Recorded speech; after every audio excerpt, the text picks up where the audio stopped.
हरे कृष्णा। आज मेरे पास एक नहीं दो स्टोरीज हैं और दोनों स्टोरीज एक रियल लाइफ बेस्ड स्टोरीज हैं। तो पहली स्टोरी जो है वो एक 10th क्लास के स्टूडेंट की है जिसने अभी अभी अपने 10th के एग्ज़ाम्स दिए होते हैं और जस्ट एग्ज़ाम से पहले ही उसके फादर जो एक पंचर की दुकान है, जो है ना टायर की जो रिपेयर शॉप है, उसको चलाते हैं। जस्ट रिजल्ट से कुछ दिन पहले उसके फादर जो है एक्सपायर कर जाते हैं। अब ऑल्दो सब वो बहुत गरीब बैकग्राउंड से बिलोंग कर रहे हैं, बहुत पुअर फैमिली से बिलोंग कर रहे हैं, तो बच्चा पहले ही माइंड मेकअप कर लेता है कि मैं पढ़ाई नहीं करूँगा आगे और अब मैं अपने फादर की जो दुकान है उसको हैंडल करूँगा क्योंकि मेरे ऊपर फैमिली का प्रेशर है। I am the eldest child and I have to work for the family. But जैसे ही उसका 10th का रिजल्ट आता है उसमें डिक्लेयर होता है कि उसने 10th जो है अपने स्कूल में टॉप किया है। तो उनकी मदर जो अभी भी दुख में थी अपने हस्बैंड के गुजर जाने के, बट वो तब भी एक स्ट्रॉन्ग डिसीजन लेती है, एक बोल्ड डिसीजन लेती हैं कि आप मतलब जो उनके बेटे हैं उनको बोलती हैं कि आप पढ़ो और हम लोग आपको हेल्प करेंगे पढ़ने के लिए। तो उनकी जो छोटी बहन होती है वो खुद और उनकी मदर वो सब अपने आप हेल्प करने लग जाते हैं एक दूसरे को मनी अर्न करने में। उनकी छोटी बहन स्कूल से ट्यूशन पढ़ाना चालू कर देती हैं, वे स्वयं खुद ट्यूशन पढ़ाना चालू कर देते हैं और उनकी मदर जो उनकी शॉप है वो हैंडल कर रही होती है। यही व्यक्ति आगे चल के न केवल अपने यूनिवर्सिटी लेवल टॉप करते हैं बल्कि गवर्नमेंट एग्जाम्स के साथ साथ IAS क्रैक करते हैं 2013 में। इनका नाम है वरुण बर्नवाल। आप लोग इनके बारे में स्टोरीज के लिए और डेप्थ में इनके बारे में जान सकते हैं यूट्यूब पे। अब मैं बाकी इनसे रिलेटेड थोड़े जो पॉइंट्स हैं आगे शेयर करूँगा। और जो सेकेंड स्टोरी है वो है एक और छोटे बच्चे के जो तमिलनाडु की साइड में बॉर्न हुआ है और उसकी फैमिली ऑल्दो बहुत गरीब बैकग्राउंड से बिलोंग करती है। बट ये उसका जो गरीब बैकग्राउंड है उसने कभी उनको शॉफ नहीं किया स्टडीज से, है ना। ऑल्दो वो अपनी फैमिली को हेल्प करते थे न्यूज़पेपर बांट के डिस्ट्रीब्यूट करके पैसे कमाने में, बट उन्होंने कभी रात को अपना जो पढ़ने की जो इच्छा है उसको कभी लेट डाउन नहीं होने दिया। ऑल्दो उनके घर में इलेक्ट्रिसिटी नहीं था बट स्टिल वो रात को स्ट्रीट लाइट होती है उसके नीचे बैठ के अपना पढ़ाई करते थे। आप में से ज़्यादातर लोग इनके बारे में भी जानते होंगे। इनको मिसाइल मैन के नाम से भी जाना जाते हैं और ये इंडिया के प्रेसिडेंट रह चुके हैं, late doctor Shri APJ Abdul Kalam. तो इन सभी सक्सेसफुल पीपल की लाइफ में ये कॉमन प्रिंसिपल्स हैं जो हम आज डिस्कस करेंगे। वो सबकी लाइफ में प्रिंसिपल्स हमें देखने को मिलते हैं, पाए जाते हैं, है ना। हरे कृष्णा, मेरा नाम दीपांशु बजाज है और आज हम इन्हीं 5 पॉइंट्स के ऊपर हम डिस्कस करेंगे जो एक स्टूडेंट्स के अंदर एक क्वालिटी को दर्शाता है। तो बचपन में आप लोगों ने ABCDE तो पढ़ा ही होगा, है ना। आज हम दोबारा पढ़ेंगे। तो सबसे फर्स्ट लेटर है अल्फाबेटिकल ऑर्डर में A फॉर अलर्टनेस। अलर्टनेस का मतलब है ये कि जैसे अगर आप वरुण बर्नवाल का लाइफ देखेंगे तो वो अपने सराउंडिंग्स के बारे में बहुत अलर्ट थे, है ना। अलर्ट इन द सेंस आगे क्या किस करियर में पढ़ना है, कैसे ग्रोथ करना है।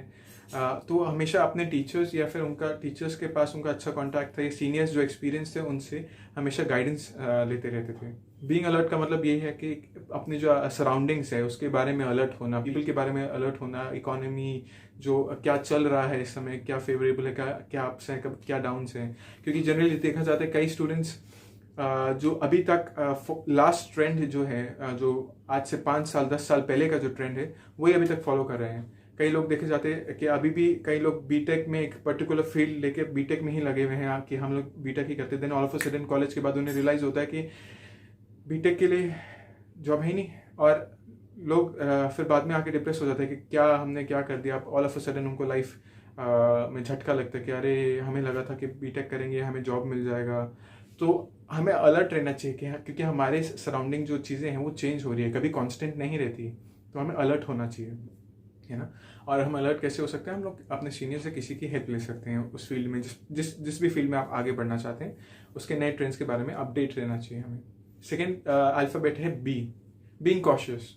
बीइंग कॉशियस मतलब फॉर एग्जाम्पल जैसे आप नॉलेज लेने जाते हैं, आजकल सबसे जो ईजी माध्यम है नॉलेज लेने का, जैसे सीनियर से भी या किसी से भी, तो that is to go to the internet, है ना। यूट्यूब पे आप सर्च कर सकते हैं, कोरा पे सर्च कर सकते हैं और काफ़ी चीज़ों पे सर्च कर सकते हैं। आपकी डिजायर्ड सर्चेस के अलावा बाकी सर्चेस भी पॉपअप होती रहती हैं स्क्रीन्स पे, बाकी डिस्ट्रैक्शंस भी रहते हैं। तो हमें डिसाइड करना चाहिए कि हम क्या चीज़ को लेट इन करने देंगे अपने थ्रू, क्योंकि हम केवल फूड को ही इनलेट नहीं करते हैं अपने बॉडी में, हम साउंड को भी इनलेट करते हैं अपने ईयर्स के थ्रू, आइज के थ्रू भी हम साइट्स और डिफरेंट इमेजेस को इनलेट करते हैं। तो जो चीज़ हम इनलेट करेंगे वो हमारा फ्यूचर डिसाइड करने में, हमारे एक्शंस, फ्यूचर एक्शंस डिसाइड करने में एक रोल प्ले करेगा। फॉर एग्जाम्पल, अगर मैं बोलूँ कि आप लोगों का परसों एग्ज़ाम है या कल एग्ज़ाम है और इस समय आज आप अर्ली मॉर्निंग उठते ही साथ छोले भटूरे हैवी डाइट ले लें, है ना, तो आपको क्या लगता है? आपको नींद नहीं आएगा एकदम से, है ना? अगर आप इतना सारा मैदा खा लेंगे या पिज़्ज़ा खा लेंगे या बर्गर खा लेंगे या हैवी ऑयली फूड खाएंगे, है ना, तो ऑब्वियसली आपको नींद आएगा। तो अगर आप इसको चूज नहीं करेंगे कि आप किस प्रकार का इनलेट लेंगे अंदर, है ना, अगर आप कॉशियस नहीं रहेंगे कि आप किस प्रकार का इनलेट अंदर ले रहे हैं, तो ऑब्वियसली आपके जो फ्यूचर एक्शंस हैं वो उसी के ऊपर डिपेंड करेंगे और वो आपको डिविएट करके ले जा सकते हैं आपके गोल से, है ना। थर्ड पॉइंट है कंफर्ट जोन। किसी व्यक्ति ने सही कहा है कि कंफर्ट जोन जो है, आराम का जो जगह है, वो एक मृत व्यक्ति के लिए है। जैसे आप देखते हैं कि जो क्रिश्चियन रिलीजन में है, जब एक व्यक्ति मर जाता है तो उसको कॉफिन में बहुत अच्छे से कंफर्टेबल कोजी एनवायरनमेंट में रख दिया जाता है ना।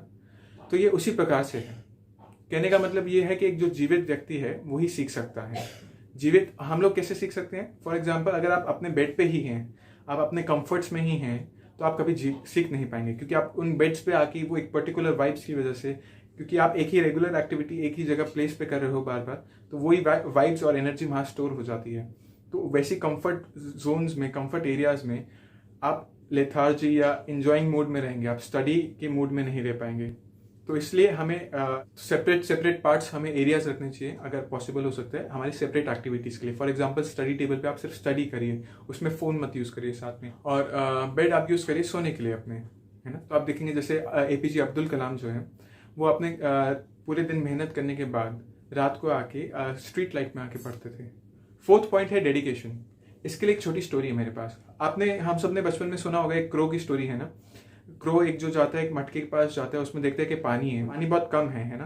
तो वो क्या कहता है, वो पेबल्स लेता है, पेबल्स भरता है और उससे पानी का लेवल राइज हो जाता है और उसके बाद वो पानी ड्रिंक कर पाता है। तो कहने का मतलब है कि हमें भी हार्ड वर्क, स्मार्ट वर्क करना चाहिए अपनी लाइफ में, है ना। अगर क्योंकि जो हमारे गोल्स है, जो हमारे गोल्स है और जो हमारी पोजीशन है वो सीमिंगली अपार्ट होती है। तो ये हार्ड वर्क और जो स्मार्ट वर्क है, यही जो है एक ब्रिजिंग का काम करती है हमारे गोल्स और हमारी करंट पोजीशन में। तो हमें हार्ड वर्क से कभी घबराना नहीं चाहिए इसमें। फिफ्थ और जो लास्ट पॉइंट है वो है एलिमिनेशन, है ना। तो एलिमिनेशन मतलब वरुण शेयर करते हैं कि उनके जो फ्रेंड्स थे उनके इंजीनियरिंग कॉलेज डेज में, तो उन्हें जब बोलते थे कि अगर आपके रिजल्ट में कभी बैकलॉग ना आया हो तो आप किस प्रकार के इंजीनियर हो। तो इन चीज़ों की वजह से बीच में थोड़ा बहुत वो डिस्ट्रैक्ट हो रहे थे, बट उन्होंने अपने आप को वापस रीअलाइन किया, है ना। ये छोटी छोटी बातों को उन्होंने नेग्लेक्ट करना चालू कर दिया, है ना। जो छोटी मोटी कोई अगर गॉसिप्स करता है या आपको डाइवर्ट कर रही है, गलत रास्ते पे लेके जा रही है, तो उनको नेग्लेक्ट करके अपना अटेंशन जो है अपने गोल की तरफ फोकस किया और उस वजह से वो यूनिवर्सिटी टॉपर बन पाए।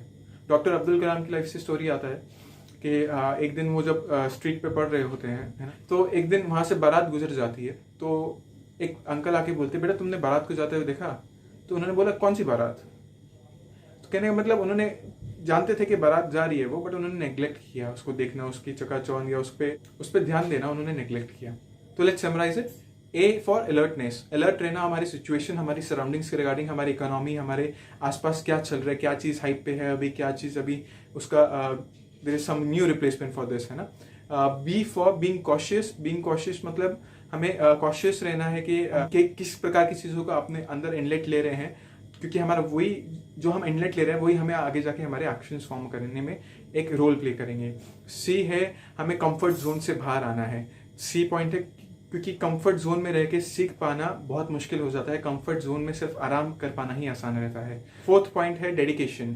डेडिकेशन के साथ, डेडिकेशन से हम जो हमारे गोल है और जो हमारा स्टैंडिंग पोजीशन है उसके बीच में हम एक ब्रिज बनाते हैं जो हमारे गोल्स को अचीव करने में हमें हेल्प करता है। ई पॉइंट है, जो फिफ्थ पॉइंट है जो लास्ट का, वो है एलिमिनेशन। नेगेटिव टॉक्स है, जो कैजुअल टॉक्स है, उसको नेग्लेक्ट करना चाहिए, हमें एलिमिनेट करना चाहिए हमारी लाइफ से, ताकि हमारा जो अटेंशन है वो डाइवर्ट ना हो सके हमारे गोल से। तो जो हमने 5 पॉइंट्स डिस्कस किए हैं, तो ये 5 पॉइंट्स बेसिकली चाणक्य पंडित के श्लोक से डिराइव किए गए हैं। चाणक्य पंडित एक श्लोक लिखते हैं, वो श्लोक है, काक चेष्टा बको ध्यानम स्वान निद्रा तथैव च अल्पाहारी गृह त्यागी विद्यार्थी पंचलक्षणम। तो चाणक्य पंडित श्लोक में बता रहे हैं, एक जो व्यक्ति है जो डिजायर कर रहा है नॉलेज, विद्यार्थी, विद्या मीन्स नॉलेज, अर्थी मीन्स वन हु डिजायर्स, है ना, समथिंग। तो यहाँ पे विद्यार्थी, विद्या को जो डिजायर कर रहा है, नॉलेज को जो डिजायर कर रहा है, तो उसके लिए ये 5 लक्षण होने अपनी लाइफ में बहुत ज़रूरी है। तो हम देखेंगे जो नॉलेज लेने का प्रोसेस है ये केवल स्टूडेंट्स के लिए नहीं है, हम अपनी लाइफ में थ्रू आउट द इयर्स हम कुछ ना कुछ नॉलेज जो है हम सीख रहे हैं, ताकि हम अपने आप को अपने जॉब में डेवलप कर सके, प्रमोशन, आप अपने आप को प्रमोट कर सके, है ना, आप क्लाइंट्स के साथ अच्छा डील कर सके, क्योंकि टेक्नोलॉजी भी में भी नई आ रही है। You have to always learn this, you always have to be updated, right. So similarly तो ये हम सबके लिए, एक लर्नर के लिए वैलिड है। आप किसी भी फील्ड में हो, कहीं भी एरिया में हो, आप स्कूल में छोटे से बच्चे से लेके आप ऑफिस में सीईओ क्यों ना हो। तो क्या 5 लक्षण है, जैसे हमने डिस्कस किया था कि काक चेष्टा मतलब डेडिकेशन ऑफ अ क्रो, है ना। सेकेंड इज बको ध्यानम। बको ध्यानम refers to the qualities of a crane, because it lets the small fishes, small talks swim around itself, है ना, and he focuses on the big fishes. He focuses on the big goal, you know. Third is swana nidra, the alertness of a dog, you know. Even if the dog is sleeping, the dog is alert about his surroundings, right? Whenever you enter the room, suddenly the dog will wake up, or he'll, open his eyes quickly. So for us, it is like alertness about our situations, as we have discussed, right? Alpahari. Alpahari means not just only to taking less food, as we have discussed. It is for the other senses of our body as well. And Griha Tyagi means not just leaving your home. It refers to the deeper concepts of deeper principles, like giving up comfort zones, as we have discussed. So it is very difficult to remember shlokas generally when you are new to it, right? For the same reason, I have composed them into ABCDE formula, so you can easily remember this, है ना. So I hope आप लोगों को सबको ये video अच्छा लगा होगा, irrespective of your being a student or you're being an office going person. और अगर आपके पास कोई भी और टॉपिक्स हैं, if you want us to address, like on relationships or any other points, है ना, any other topics you might have in your mind, please let us know in the comments, and contact number is mentioned in the WhatsApp group. Hare Krishna.